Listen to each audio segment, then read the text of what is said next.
What's up, everybody? Thank you for listening and tuning in to the What Are You Made Of podcast with Mike C-Roc. Welcome back. Welcome back.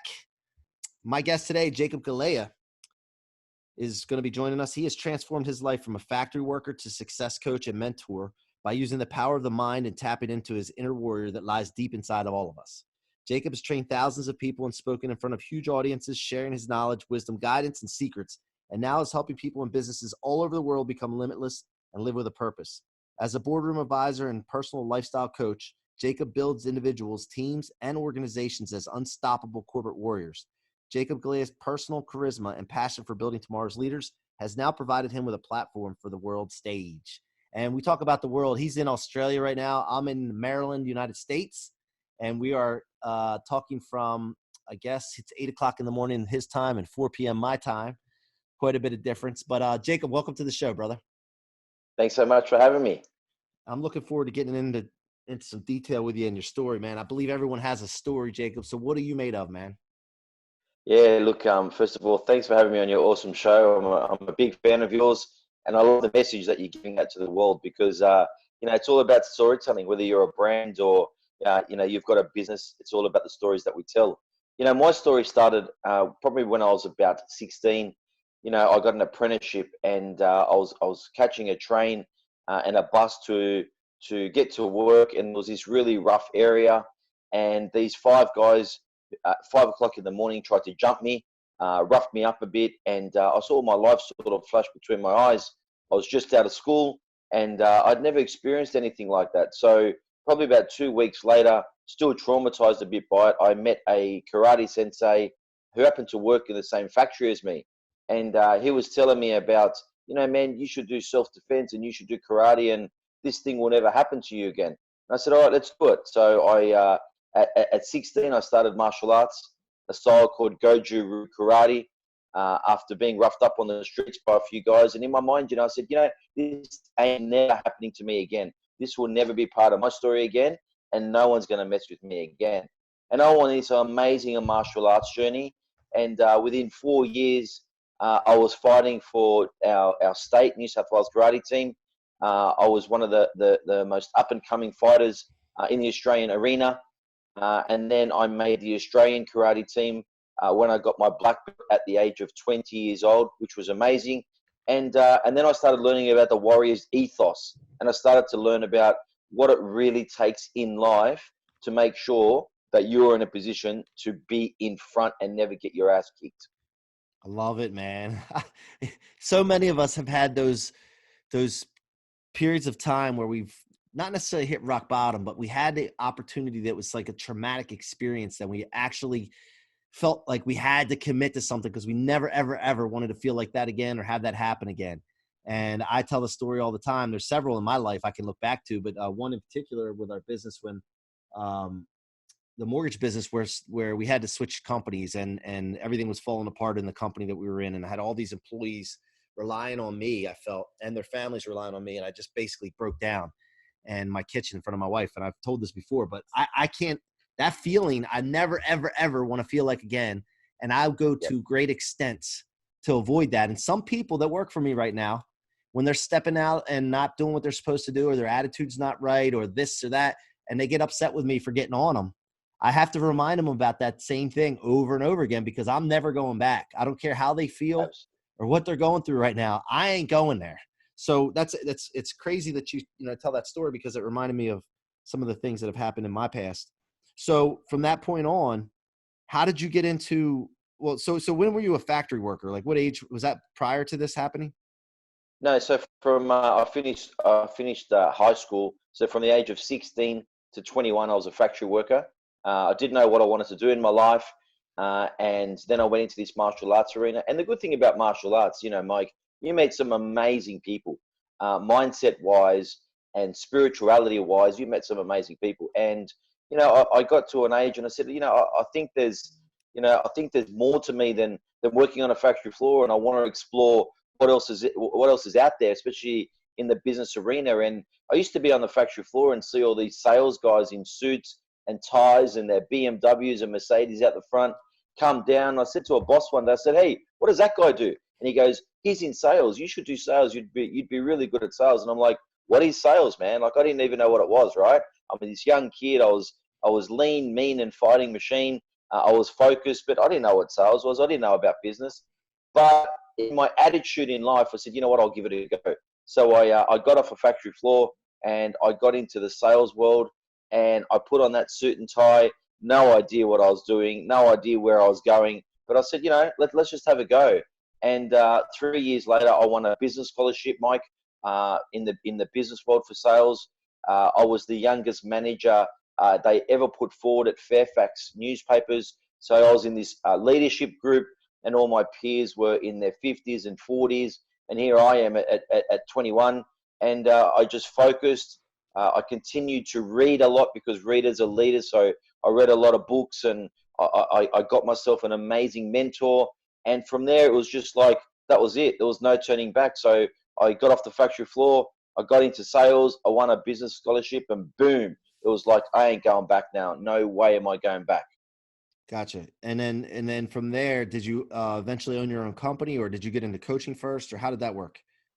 Yeah. So this is a really good question. So what happened was, I got to a certain level in martial arts, and I was coaching other people in martial arts. I became a coach, and I was teaching them, not only how to fight and not only how to defend, but also how to be successful in life. Because martial arts is a lot about what's up here. If you've got a mindset of steel, that's what's going to get you through. So I was coaching these people, and a lot of these people were business people because they did martial arts as a hobby or a sport. And they'd come back to me, Mike, and they'd say, "Hey, Jacob." And I said, "What? Yeah, tell me." And he goes, "I was applying some of that stuff you taught me in the dojo, and I applied it in the battle from the battlefield, and I put it into the boardroom. And man, my results at work are going through the roof. Now all my guys want to know what I'm doing. Can you come and train my guys?" And I was like, "Oh, hell yeah!" Now, never done it before, never trained anyone officially before, other martial arts, but I have a just say yes attitude, and I said, "Yes, I'll do it." So I started coaching these business people and teaching them about this black belt mindset and what it takes to be successful. So at 26 years old, after a great career, a corporate career from 21 to 26, I started my own coaching business called G Corp Consulting. And I've been lucky since I started that, Mike. I've been really blessed. I've been featured on TV, on radio, in newspapers and magazines. I've coached celebrities. I've worked with NFL players. And to this day now, I running that business for over 23 years now. I get to really do what I call, which is called training corporate warriors, and it's giving people that warrior ethos they can use in their day-to-day life to be successful. Gotcha. So you work in the United States as well, not just Australia. I do, yeah. So I come to the United States about twice a year. I was there about 3 months ago. I did some work in New York with some celebrities and some business people, and then I went over to LA. I did quite a lot of media work and shows, and I'm working on something at the moment on a digital platform with some guys out of LA, which in the next 12 months will come out. So there'll be a digital avatar where people can jump on and learn what I'm teaching on a digital platform as well. So love the US, love the people in the US, and great country. Love it, man. Love it. So let me ask you this: as you were going through this, when you started the coaching business, was there like, because look, every person that's an entrepreneur, even if you have the greatest mindset in the world, you're going to run into hurdles. You're going to hit some roadblocks. Was there any times that you can recall that you just felt like, wow, this is tough, or I don't know where to go with this? I know you had a mentor, right? And that, but tell me about some maybe hurdles or obstacles that you ran into when you started your business. I mean, and people think, it's a good question, Mike, because people see you successful now, and they see you on the world stage now. They even think now that there's no obstacles. I mean, obstacles are part of the game. Let's look at the law of nature, especially in America. I just saw there was a hurricane. I mean, if you look at you got yin and yang, you got positive and negative, you got day and night, you got sun and moon. It can't be sunny all day long. You got to get storms in your weather patterns, and then after the storm, the sun comes out again. People have to realize that even in business, even now, running as a CEO of my business, running it now, I still get storms, I still get challenges, I still hurdle now. That it's part of success. That it has to rain sometimes. It can't be sunny every day. What matters is how you dance in the rain. What matters is what you do when the sun comes back out. I mean, I could sit here for 5 hours on a call with you, Mike, and tell you about 5,000 hurdles I've had, and I keep getting them. Hurdles like, when you're a startup and you're going to buy a house, you've got, a family, and you've got little kids at the time, and you go to the bank and say, hey, we want to upgrade our house, and they go, oh, you're self-employed, we can't touch you. And you go, well, what do you mean, man? Like, I'll make more money than you, Mr. Banker. What are you talking about? You're on your $50,000 salary. I'll make $50,000 a month, and you won't lend me money. Are you joking? Yeah, So, yeah. I've dealt with that before, by the way, since I am in the mortgage business. I've dealt with that a lot. So, and I got this really fat cat of a guy who's eating, really bad foods, telling me that trains every day and warrior mindset that he's not giving me money. Like, what is yeah, this game, right? yeah, So yeah. the hurdles like that, the hurdles still happen. There's hurdles like that. There's hurdles like people not believing in you. There's hurdles like, in Australia, we have this thing called tall poppy syndrome. And tall poppy syndrome is, and I'll give you an example of the difference between Australia and the US. In Australia, if you drive a really good car down the road, they go, this guy's a wanker, he's a dickhead, this guy's an idiot, he's a hero. In America, I'm sitting on Rodeo Drive having a meeting, and I see someone drive past in a Lamborghini, and all the young guys go, wow, I want to know what he knows. So in Australia, we have this thing that they don't like you to be successful because we're a small country, we're a humble country. They don't like it, yeah? So I get imagine a hurdle every day of people going, who does Jacob think he is? What's he doing? He's on another private jet. So, hurdles are every day, Mike, every day. It's not about the hurdle. It's about what you do to crash and jump that hurdle like an athlete and never look back. Yeah, that happens here, believe it or not. I know you talked about LA, but I come from a small town, and as I started this podcast and this movement, I mean, I dealt with the same thing, man. But see, what I do, and I'm sure you're the same way. I used it as fuel. Like, I don't back off of my dreams or something I want to do. Maybe I'm stubborn to a fault. So I take the haters, I take all the negativeness, I try to stay away from it as much as possible. But when it's people that are close to you and they do that, like I convert it. It's like a converter, and I switch it around, and then it fuels me higher, and I'm going to just jam it up there. I'll leave it at that. I love it. But I that's love the it. way I am, and I want to teach people that as well. But the reason I asked you that question is because the journey to success is always invisible. Rarely people share everything that they've been through. And I talk about this all the time, and I have to keep beating it in because it's important. If somebody's on a journey or a mission to do something, and they run into hurdles, and they say, oh man, well, Jacob didn't run into this. Maybe I should quit. He didn't run into it. I'm doing something wrong. That's not the case. You just got to keep pushing through. And that's why I ask you that question, because I love your answer on that too. With everybody has it. And would you agree with this? The more successful that you get, the higher level that you get, the more help and mentorship that you need. Oh, and look, 100% I agree. I mean, I have a mentoring group and mentoring groups all around the world. Where I get groups of people in. I do it in LA, I do it in New York, I do it in Melbourne and Sydney, and I get groups of people in, and I teach. But being a mentor, let me tell you, I still pay for my mentor, and I have a mentor that I pay for, and I go and see fortnightly, because let me tell you what happens is, not only does, as you get more successful and you climb the ladder, your hurdles get bigger, your challenges get bigger. All that happens is as you get on a different level, you get bigger problems. You get Right. bigger, the noise is louder. People think, oh yeah, but Jacob didn't experience that. It's like, dude, you've got no idea. If you know what I'm experiencing now is nothing compared to what I was experiencing back then when I was a nobody. So the thing is now is I'm accustomed and I'm trained that when the universe, let's call a hurdle, when the universe hits you, and the universe is giving you a smack in the face. The difference between me now at my level to when I started is this. When the universe hits me now, Mike, it gives me a hurdle. I turn around, I say to it, really? Is that all you got, universe? If you're going to hit me, you better hit me harder than that, because you hit like a bitch. And what I do is I tell it that if that's all you got, you better hit me a lot harder, because no hurdle you throw my way, no little obstacle you put in my way, no little banker that's not going to give me money for my next property deal, you better move over, because I will come through you, over you, around you, because I will not stop. This hurdle, I will break it in half. I will chop suey it, get out of my way. The Yep. difference is my attitude is I love the hurdles. You know why? because those hurdles make me stronger. Those hurdles make me smarter. Those hurdles make me stealth. So I say, Mike, bring it on. Yeah, no, I'm the same way, man. Relentless, relentless. And mine has to do. I tell this story too, like the whole what he made of movement. My dad throwing $100 bill at me when I was 11 and saying, "You're going to need this when you're living on the streets with your mother one day."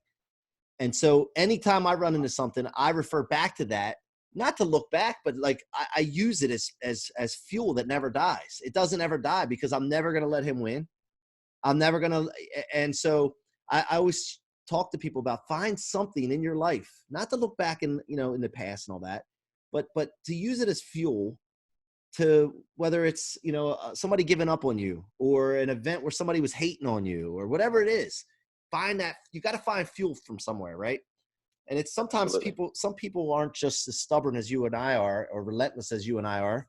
So they have to find some kind of artificial thing, even if they have to pretend and use it as that fuel, right? 100%. Yeah. And So I think that's a really, really important point as well for your audience, that find what it is in your soul that you can rebirth from your past that drives you forward. right. Yep. So let's talk about something about negative people around you. You talked about that poppy seed syndrome or the tall poppy syndrome, right?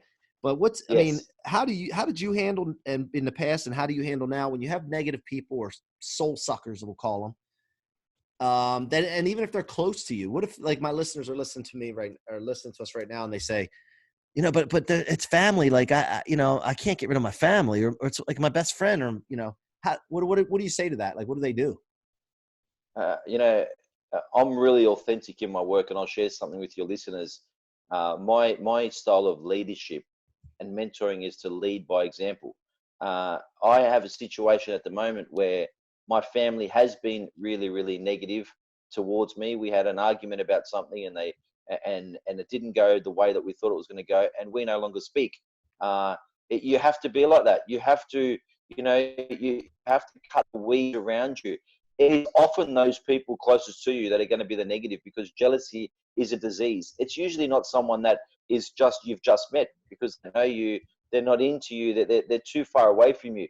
It's 100% of the time it's the people that are the closest to you, because they can bite you the closest that it happens. Now, in all my circle and all the people that I deal with, they all have the same issue. That I mean, I sit on company boards, Mike, where brothers and sisters, members, and partners in business were getting up, smacking each other out in board meetings, wanting to send each other bankrupt. I mean, this stuff is, it's always the ones closest to you. It's tough, man. It's really tough. But the more you rise and the more you do well, people are going to be jealous of you. People don't like to see other people successful.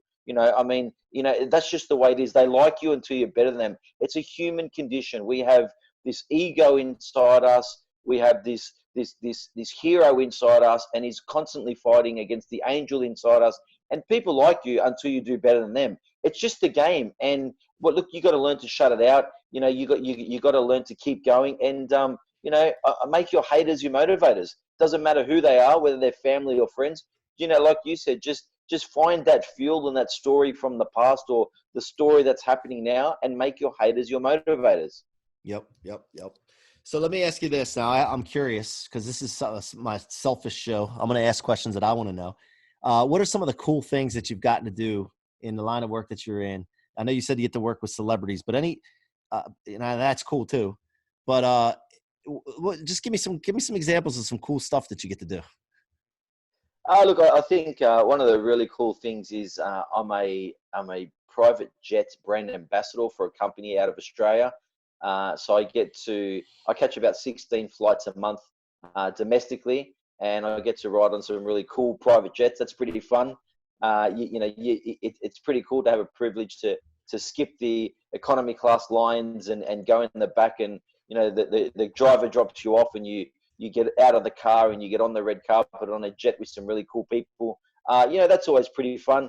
For me, I'm going to answer that in another probably weird way for your audience too, Mike, is some of the coolest things I do is just wake up every day and get to be me. I think it's so cool getting up being me now. I love the character I've created. I love what I'm doing. I love it. I just think that, like how do people, go to work and do a 9 to 5, 4 things that they absolutely hate. I think it's really cool to get up and just play me. You know, there's great moments and great things that you do in life. Like, yeah, I get to work with great celebrities or NFL players or meet people that most people can't get to. But that's, you know, for me, that's not really the icing on the cake. That's just because I don't think anyone's more equal than anyone because they've got a celebrity title. You know, I have cool moments working with, you know, a painter or a cleaner or a receptionist as much as I do a celebrity. So I don't really status people that way. But I think, you know, if you can learn to be cool with you and cool who you are with who you are, you'll never work a day in your life, mate. Yeah, I agree, man. I agree with that 100%. You know, and speaking of private jets, I want to talk to you about that because I gotta get in that situation with being an ambassador. Um, but I was just hanging out at GrowthCon with Grant Cardone's thing, and they had a private party at the hangar, the executive hangar, and he had his GS 550 sitting in there all shined up, and we had a party Yes. around the jet. It was pretty cool. So, what kind of jets are Yeah, you it's riding pretty on fun. when you get to ride on those in Yeah, so domestically? in Australia, like we do a lot of the four-seaters, six-seaters, you know, and we've had some. I even do mentoring on a private jet. So I've got some clients that pay some really good fees, and what I do is once a quarter I take them up on a private jet, and we go up for 2 hours, and I take them away. There's no emails, there's no phones, and I have sessions on a private jet, and it's really cool, man. It's you know, Hawker Pacific sponsor it, and it's a lot of fun, brother. Now, looking back when you were starting your coaching business, like when did you feel like I think there's different stages, right, of your business, any kind of business, but your business particularly, as you got started, and then you never want to coast. You're always trying to push higher. But where did you feel like you finally like, man, yeah, I think I made it. That character that you're talking about, like now I have the Jacob character that I've been trying to work on the brand, the development of it. Do you remember that moment or where, like, what was going on at that time?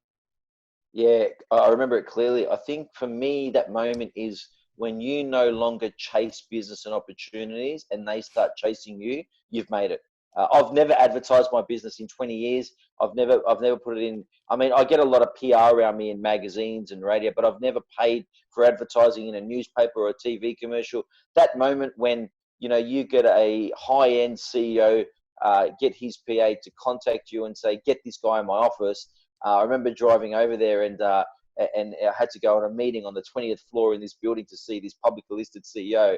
And I sort of fixed up my tie and my cuffs and I thought, hey man, and I was playing some Jay Z in my headphones and I was feeling like I'm king of the world. I've made this. You know, when you get a call and you're not chasing opportunities anymore and they're chasing you because your brand equity is really strong, I think that's a pretty cool I've made it moment.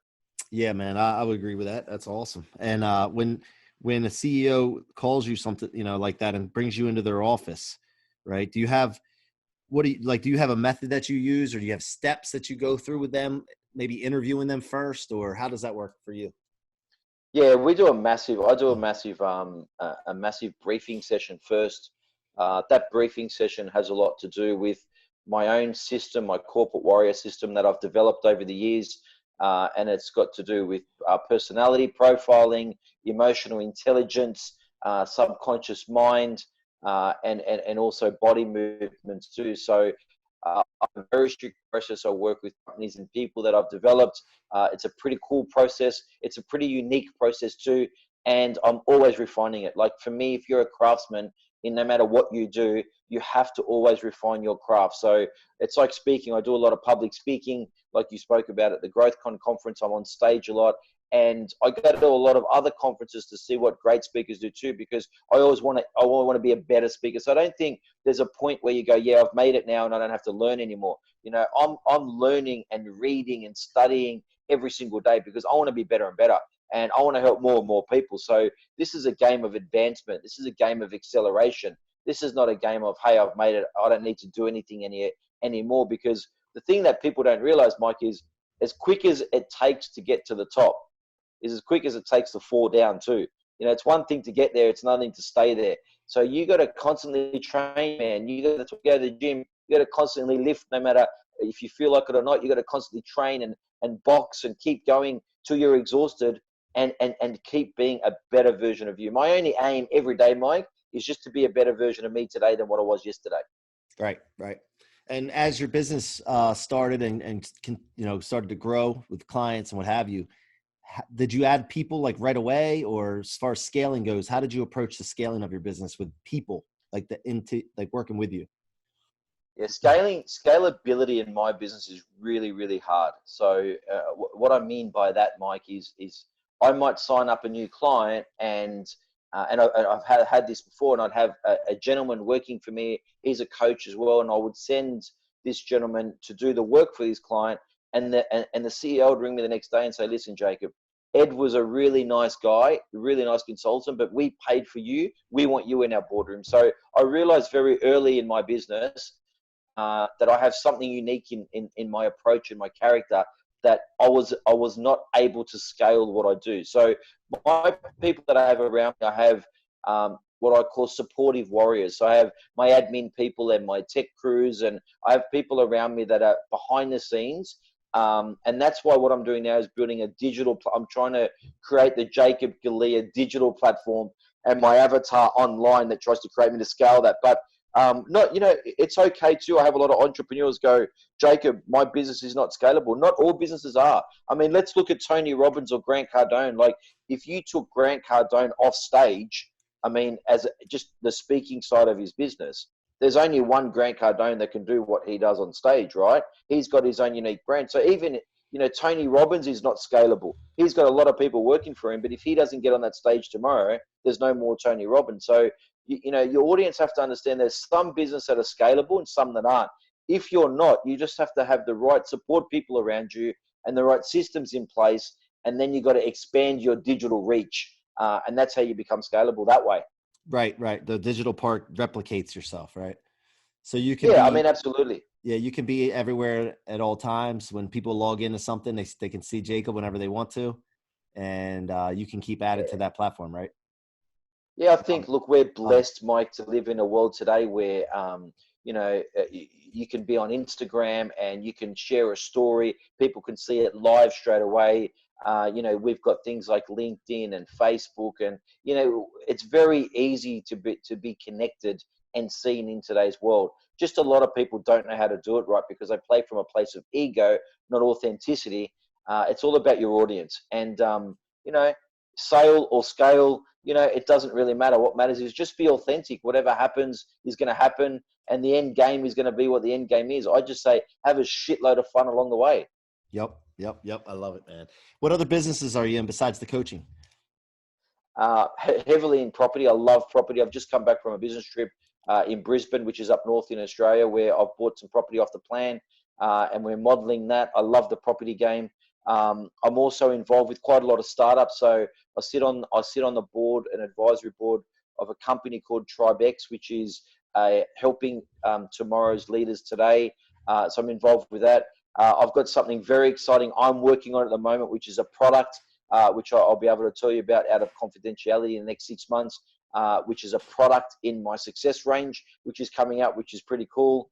I'm very diversified. I've worked really hard the last 10 years. I think today, if you're not diversified in business, you're dead, because if your finance business is down, your aftershave business is up. If your aftershave business is down, your fitness business is up. So I have a lot of passion projects I work on as well outside of coaching and speaking as well that I work on. I'm working on my next book. So I've got a book out called Birth of the Super You. I wanted to write a second book, but I've been, really busy. So I've got my next book coming out. So I'm Awesome. very diversified, Mike, and I love it. Love it, love it, love it. So for the audience, I have a lot of people that listen that are entrepreneurs and serial entrepreneurs, but um, I want to hear your take on this. When I go to bed at night and when I wake up in the morning, my mind is running with ideas, and I'm big in journaling. I write things down a lot. My goals I write down a lot. And how do you handle prioritizing ideas that come your way when your mind's running like, oh, that's a great idea? Like, because listen, guys like you and we think of things that we think of problems to solve, right? And we're like, man, Yeah. I don't think there's a solution to that problem, or I could do that solution to that problem better. But how do you go through prioritizing things to attack? Yeah, it's a really, really good question, and it's a tough question because I'm like you. First of all, I journal like a monk. I've got 15 books at any time in my briefcase that I'm journaling nonstop. I record and listen. Um, The thing with this question is, your serial entrepreneurs that are listening now probably get a lot of wrong advice from people on social media. Okay. Um, we got to tell them this. We got to be authentic and not bullshit them and tell them this. An idea doesn't make you money. An idea doesn't put food in your children's mouth. An idea doesn't pay for your lifestyle. A lot of these guys get a great idea and run with it and spend so much money on it, and it never becomes anything, right? Where the money and the idea becomes magical is in the game of execution. So for all your entrepreneurs watching, it's I don't really care about how they capture ideas. What I care about is how they execute on the right ideas that they intuitively feel they've got to run with. Yeah, like I've got this product that I'll tell you about shortly, Mike, that I'm bringing out to the world. It's going to be amazing. Now, I have, like you, 5,000 ideas a night, but this particular one, I could feel it in my soul, that gut feel, that it was banging on my doors, like, you got to get this out. So now I know, okay, I'm going to back that, but the key, if I back that, is my execution has to be mint and stealth clean. So the thing with ideas is, yeah, they're nice and they come and go like buses. There's a one around every corner. But the thing is, how do you execute on the most perfect of ideas is what's going to make that idea magical in reality for you. And I think I watch a lot of entrepreneurs, they're sitting in coffee shops with their laptops and they're sitting at Starbucks and they're having their coffee all day long and they're working on all the ideas. And I walk into one and they say, "Hey, Jacob, I follow you on Instagram. How you doing?" I say, "Good."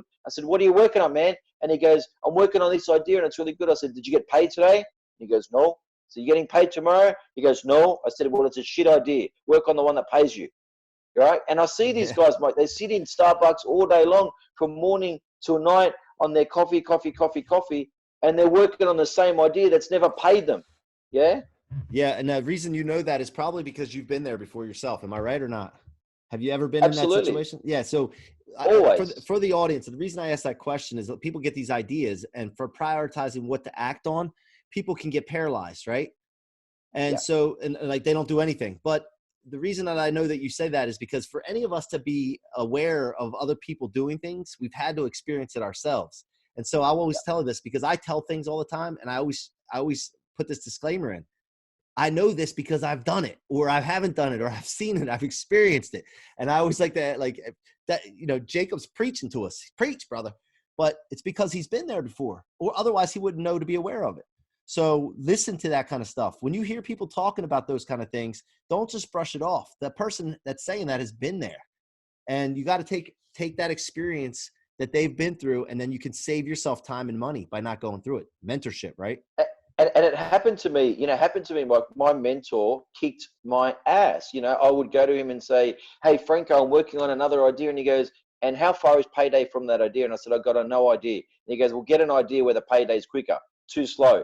He goes, "We live in an accelerated world. You're not going to sit there all day." And he hammered me and hammered me and hammered me. And I talk with this passion to your audience because I care so much that these young entrepreneurs and serial entrepreneurs are not living in a bullshit fantasy world thinking, "Hey, I got an idea and I'm going to make millions of dollars tomorrow." Bullshit. First and foremost, what you got to understand is I've got to have some good people around me, and I've got to make that idea make me money. And if it's not going to make me money and it's too far-fetched and I haven't tested it, I've got to get my ass in gear, because a lot of entrepreneurs are bedroom CEOs that sit there on their laptop and never, ever, ever make any money. And that makes me sad, because I don't want that. I want a world where there's enough money and enough opportunity where everyone listening to this podcast can make some serious money. And it's not all about money. People say, "Oh, Jacob, it's not all about money." But let's be real. Let's be real. You've got to eat tonight, don't you? You've got to wear that beautiful hat and those headphones, and you've got to pay for this. You've got to pay to play in this world. So there's a serious part where money is a driver. So I'm not saying you have to be a billionaire or millionaire. I don't actually care how much money people make. What I care about is, are you making enough money to fund the lifestyle and dream that you want to live? That's it. And I don't want these people to think that, yeah, well, I can sit at Starbucks all day and work on my laptop, but I didn't get paid today. A good day is a payday. Yeah, make your first dollar. Just get that first one in your pocket and then That's watch and it. then build That's on it. it. Yeah, so Hell yeah. and there's kind of a fine line between making the execution perfect and taking action and just committing first and figuring the rest out later, they say, right? So isn't there some kind of a Absolutely. balance there as well? Yeah. You look at life, balance is everything. If something's unbalanced, it's going to fall over. So I think, again, if you've got a great idea and get some good people around you, test that idea. Know your market. Know your market is really important. So if I'm bringing out a product at the moment, I'm studying everything about that market, my competition, what the market value is. I'm going on the streets like I did in Brisbane yesterday and go, hey, would you buy this product? What do you reckon of this? And they go, man, I love it. If you get 100 people say, I love it, that's a sign. There's a lot of spiritual signs in business as well you got to learn to dance with. So I look at the signs, I look at people's face, I look at what they're doing, and go, cool. So you got to balance everything. It's not this is not an easy game to be successful, especially in 2020 and beyond. You got to be a warrior. You got to be smart. You got to be stealth. My coaching is no nonsense. My posts, Mike, on Instagram, the talk that I talk about, they're no nonsense. I tell people the way it is. Jealousy is going to happen. You're going to get hurdles. You're going to get knocked to the ground. But hey, if you can look up, you can get up. Get off that canvas and fight back. Yep. I love it, man. Well, listen, I really appreciate you coming on, man. I could sit here and talk to you all day, but I know you're busy and you got places to be. But how can my audience engage with you, or what's the best way to connect with you? And what do you have out there to offer anybody that might have a business that could use your services? Yeah, sure. So my website, Mike, is jacobgalea.com. My Instagram is Jacob Galea Official. And if you drop me a DM on Instagram, what I'll do is I'll send you a free copy of my book, Birth of the Super You, to your email address. So just drop me your email address and put in the password Mike in your commentary, and I'll send you a free copy of my book. And you're a legend, Mike. If we can do this again, when I come to the US, I'd love to catch up with you and do some stuff. I've got some family members that do some stuff with Grant Cardone as well. So anything you want to do, man, let me know. Yeah, I would love it, man. And you're going to watch this movement is going to be taken over globally. So I'm going to be, I can feel it. I'm going to remember that you were one of the first few that came on the show and supported it. And let's rock and roll, baby. So listen, guys, listening, go support Jacob any way you can. Engage with him. Show him some love on Instagram. And we just want to thank you again, buddy. I appreciate you. And anything I can ever do, I don't know what I could do to help you, but if there's anything, all you got to do is reach out. And same, brother. Keep smiling. You got an awesome, infectious smile. You got a great look about you, and your energy is infectious. Thank you, man. Thank you. I appreciate you. Hey, listen, you guys have been listening to the What Are You Made Of podcast with your boy C-Roc on iTunes and Spotify. Go subscribe. Please give me a rating of what you think. I love your feedback. I get a kick out of the feedback. It helps fuel my fire to keep bringing content to you. And also the YouTube channel, Mike C-Roc, Ciorrocco. Go subscribe there. Tell your friends, family, coworkers about us. And we want to continue the What Are You Made Of movement, the Waymo crew. And we will see you next time. I appreciate you guys listening. Love you all. Thank you for being a part of the What Are You Made Of podcast. So that you don't miss future episodes, please rate and subscribe to the What Are You Made Of podcast on your favorite listening or viewing apps, and follow me on your favorite social media platforms. I would love to hear your stories and past experiences and engage with you further.